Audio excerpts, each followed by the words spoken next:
vamos a tratar de enfocarnos en esta parte en particular, que es vías de transmisión, prevención del contagio, etcétera, ¿no? Estamos sin duda ya en nuestro país entrando en un tercer repunte de la pandemia. Este tercer repunte, desde luego, es ocasionado por el hecho de que no tenemos a nivel gubernamental estrategias que permitan contener y controlar la propagación del virus, ¿no?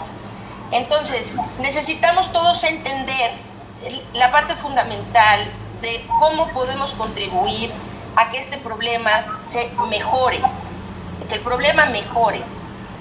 Y esto es evitar el contagio. La base fundamental de cómo controlamos, salvamos vidas, evitamos la saturación de los hospitales, evitamos los enfermos que padecen después secuelas, y desde luego, pues bueno, lo más importante de todo, evitamos la muerte, ¿verdad? Los muertos. Y algo, evitamos los confinamientos, ¿no? Yo creo que ya estuvo suave de que esta situación de que dejar que el virus se siga propagando, y entonces cuando la situación se vuelve caótica de ocupación hospitalaria y otras cosas, entonces todo el mundo vuelve hacia confinar. Yo creo que muchos de ustedes aquí, alguien está preguntando, por ejemplo, sobre gimnasios. Ahorita vamos a hablar de eso en espacios cerrados. Yo creo que hay los restauranteros, los hoteleros y muchos giros comerciales. No podemos soportar más confinamientos. Para esto, pase lo que pase en términos de estrategias gubernamentales, nosotros como población jugamos un papel importantísimo en cómo este proceso de la pandemia se desarrolla. Y si nosotros nos responsabilizamos y concientizamos de cómo podemos contribuir a detener la propagación de los contagios, esto puede ser enormemente útil para tratar de mejorar la situación que ya nos está golpeando y que sin duda se va a poner más complicada en las próximas semanas. Aquí Sari nos está preguntando: en los gimnasios, albercas y centros deportivos con un aforo al 60%, si está bien ventilado, ¿qué tan alto es el riesgo si somos estrictos con las medidas de prevención? Yo creo que aquí quisieran, Alejandro, Marco, Roberto, ustedes abordar este tema. A ver, lo del aforo es un poquito arbitrario, porque al final lo que importa es cuánta concentración de partículas con virus hay en el ambiente. Y eso es un balance entre dos factores. Uno es cuántas personas están emitiendo partículas y qué tan rápido esas partículas están siendo eliminadas del entorno por la ventilación, o en su caso por el filtrado. Entonces, pues 60% puede ser un aforo altísimo para un lugar mal ventilado, y puede ser un entorno adecuado para un lugar muy bien ventilado con techos muy altos. Entonces ahí diría que, bueno, la manera de saber qué tan bien está la ventilación, que es cuánto aire ya respirado en un entorno, eso es para lo que sirven los medidores de CO2, porque ellos nos permiten decir, en este ambiente hay 1% de aire respirado, 2% de aire respirado, y ahí tengo dos maneras de bajar ese porcentaje de aire respirado: o sacar gente o meter aire, ¿no? O sea, o mejorar la ventilación o bajar el aforo. Entonces es muy difícil dar una regla así al 60%. Yo diría hay que medir qué tan bien ventilado está el lugar. Bueno, algo que hay que recalcar muchísimo: los gimnasios, tanto albercas, todo el lugar deportivo, puede estar muy ventilado el lugar. El problema son los vestidores. Entonces, tienen que verificar que sean vestidores que tengan buena filtración de aire y que estén, ahora sí que no se llenen de gente, ¿no? Porque ese es el problema principal. Generalmente los gimnasios tienen techos altos, pero ahí el problema es el vestidor, ¿no?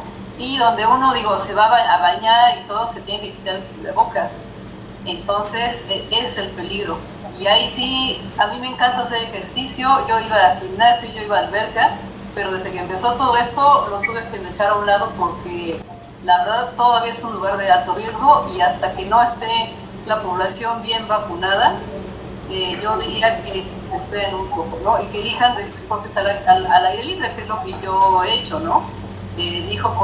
Correr en lugares abiertos, el ciclismo, todo eso son son deportes que tengan bajo riesgo y hay que pensar, hay que buscarle, ¿no?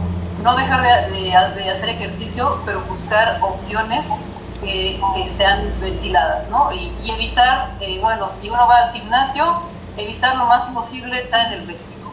Esa es la cuestión. Una cuestión también, cuando se hace ejercicio se respira mucho más aire. O sea, típicamente una persona en reposo está exhalando medio litro por cada ciclo de exhalación, inhalación, exhalación, es medio litro. Cuando alguien está haciendo ejercicio intenso, eso puede subir hasta 4 litros. O sea, eso cualquier persona que haga ejercicio se da cuenta que respira mucho más. Entonces eso quiere decir que también se respira más profundo. Por lo tanto, también eso genera mucho más partículas respiratorias. Pero sin embargo, eso es una cosa local.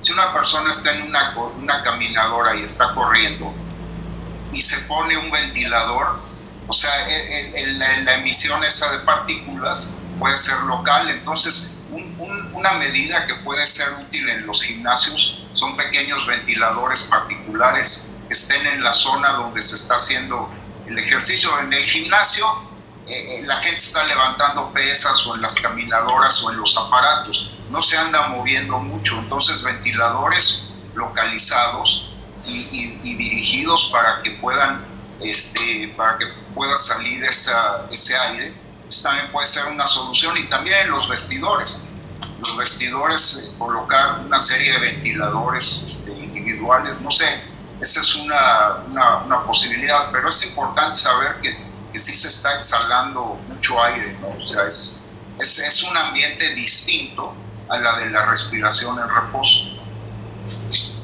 Pero creo que aquí hay un tema fundamental que vale la pena, ¿no? Lo que Alejandro empezó diciendo, yo creo que hay espacios que son más complicados de mantener con bajo riesgo, desde luego, pero siempre hay una forma de solucionarlo, o de plano hay espacios que deben permanecer cerrados, o sea, sin utilizarse. Vamos a decir, siempre hay una solución, aunque algunos sean más complicados de poner a salvo. Vamos a entender, para la gente que nos está escuchando, ¿no? Tener un lugar de menor riesgo de contagio o más seguro en términos del contagio implica un lugar en donde toda la gente porte cubrebocas de buena calidad correctamente y que ese espacio esté suficientemente ventilado para mantener muy baja la concentración de aerosoles respiratorios que se concentran de toda la gente que está dentro de ese espacio, ¿no? Entonces, desde luego que hay espacios que son más riesgosos que otros por su tamaño, por las características propias. Vamos a decir, un gimnasio en principio sería un sitio realmente muy, muy inseguro, porque hay mucha gente respirando fuerte y haciendo precisamente las actividades que llevan a generar muchísimos aerosoles. Pero vamos a decir, ¿cómo hace? Porque hay varias preguntas sobre los dueños o las personas que manejan gimnasios. ¿Cómo ellos pueden asegurar que dentro de sus instalaciones se mantenga realmente bajo el riesgo de contagio? Me gustaría mencionar, Lindsay Marr es una de las investigadoras que más ha estado aportando esta lucha contra el COVID.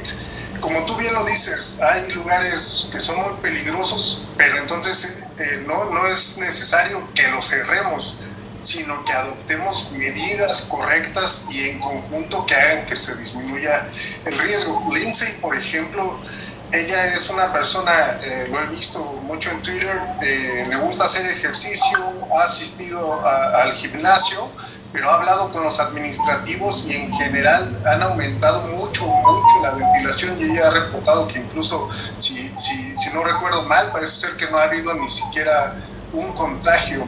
Entonces, como tú bien lo apuntas, es necesario establecer varias medidas, como las que ya estuvieron hablando, sobre todo Alejandro Cano, aumentar la ventilación, aumentar la purificación del aire. Son medidas que sin duda nos van a ayudar. Sí, sin duda, pero en ese sentido, por favor, Alejandro, sí, adelante. Yo creo que para un dueño de un gimnasio, vale la pena comprar un aparatito de estos, o sea, el medidor de CO2. Porque este aparatito te va a decir cuál es el aforo que tu lugar te puede permitir. O sea, cada lugar tiene una arquitectura diferente, cada lugar tiene una ventilación diferente, pero este aparatito me permite decir qué porcentaje del aire que está ahí ya fue respirado por otras personas, y entonces más que decir tengo que operar al 60% de aforo, tengo que operar al 40% de aforo, pues no, tengo que operar de manera que el medidor no suba de 700 o de 800 partes por millón, porque eso quiere decir, 800 partes por millón quiere decir que 1% del aire en ese espacio ya estuvo en los pulmones de alguien, ¿no? Y es donde más o menos la frontera del riesgo asumible. Y entonces, pues sí, o sea, yo creo que como dueño de un local vale la pena invertir en nuestros aparatitos. La ventilación y la filtración bajo diferentes escenarios. Los escenarios de sitios, vamos a decir aquí en la Ciudad de México, donde el clima es en el 90% del año extraordinario, siempre hay posibilidad de abrir una ventana, ¿no? Es decir, pero a ver, si yo vivo en Culiacán, Sinaloa, pues no tanto así cuando afuera está a 42 grados centígrados, ¿no? Y si vivo en Monterrey, Nuevo León, en donde además del calor es una humedad impresionante, pues es otra situación.